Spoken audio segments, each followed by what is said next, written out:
It was, in the end, a very heartbreaking journey. It was very difficult to read that. But I am proud of Suka. Yes, this is me, the angry anime fan that is very reviewer. I just felt like I had to review this, even though I was very late from last week's chapter. And that was Suka decided to create the formula, reading the notes. Yes, she has actually began to learn how to read, but the thing she points out something very good. Just because you know what the words on a paper says doesn't mean you will always understand them, which is very troublesome for Suka. But she finds out the method she has to use is unfortunately the very long process of fermenting feces, like dog crap and stuff like that.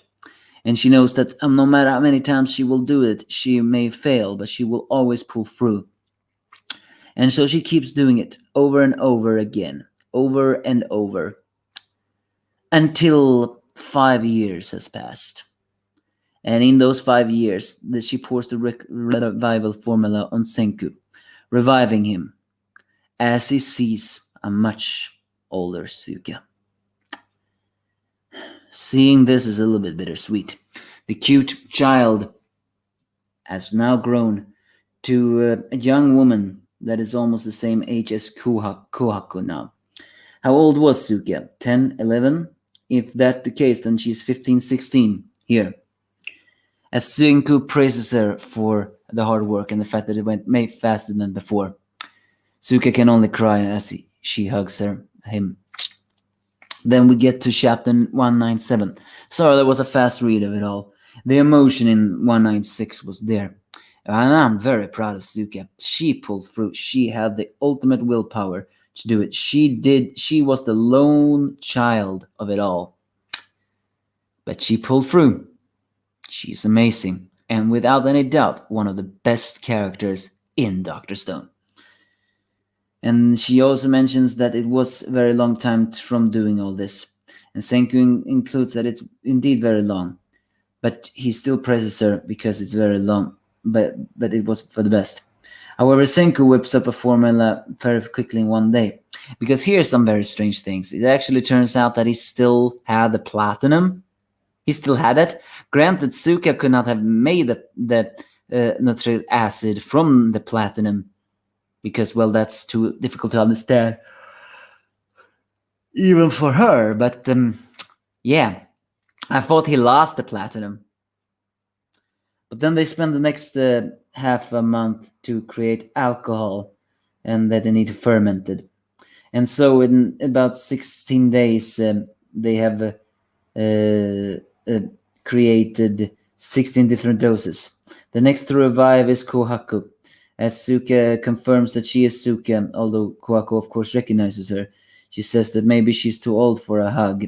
Of course, even though Kohaku doesn't say it, she is never too old for a hug, as she embraces the now grown Suka, who is just that as the little they are not blood related, but the one she has always identified as a little sister is now basically the same age as her, but still her little sister.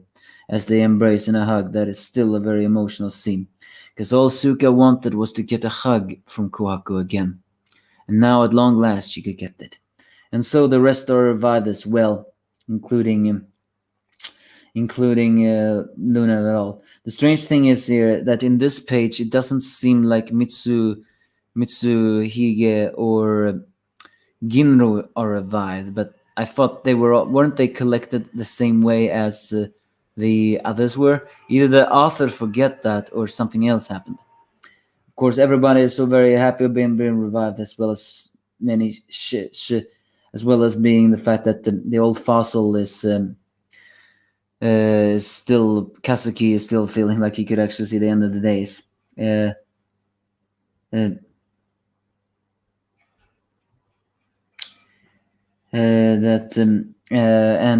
many things more.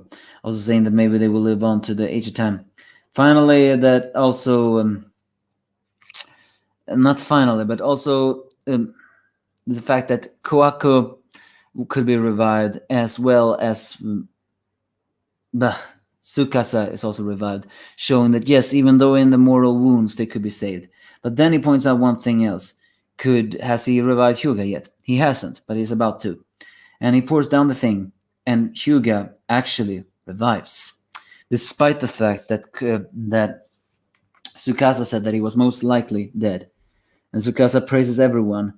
And so Hyuga and Tsukasa gets back new clothes, new meat, and they all party as they all resolve themselves to now go back to the journey to USA, Japan, and revive all those of their friends again, and then revive the rest of the world. Yeah, they have won this battle, and it's theirs to win. Although the fact that Senku still has his scar has eroded a little bit more for some very strange reason.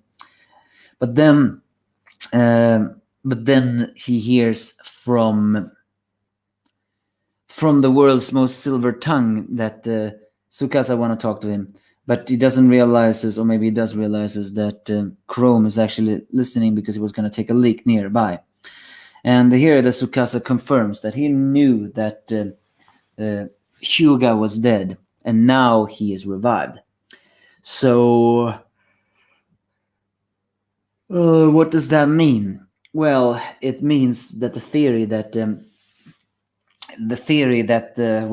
Senku has had ever since his broken neck was healed back then, all this time ago, is now solid proof of it all. The petrification, as we have seen before, the petrification can apparently heal lost limbs if they're glued together, as well as cure many great illnesses and all.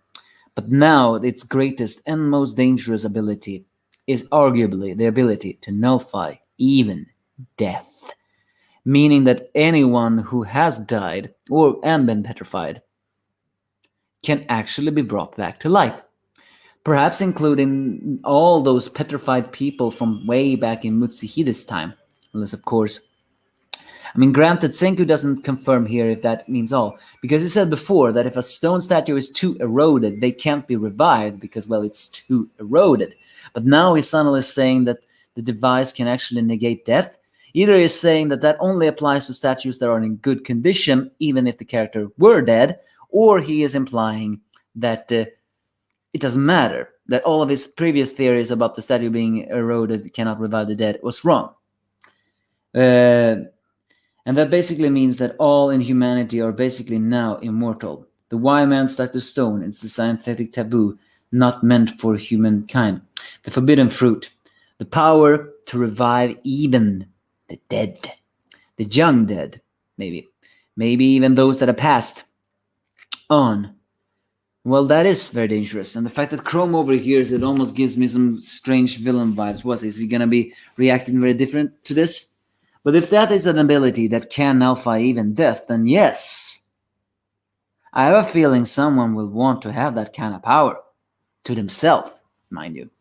They say they are immortal, but that doesn't exactly explain to me if they are unaging. Yes, they can not, if they die from anything, a wound, run over by a train maybe, or something like that, then this weapon can nullify that. They can revive. But it doesn't confirm for me if it means they are immortal unaging. Yes, the stone stops their natural aging, but that's only when they're petrified. When they're unpetrified, they age, as Suka can is certain. She was petrified, but she was unpetrified, and she aged up. So what I mean by immortal, maybe that just means that they do not age. Or that they do not die on natural causes anymore. Who knows? I don't understand what this means. I don't even understand what Chrome had to hear that. Is that meant to bring forth villain vibe?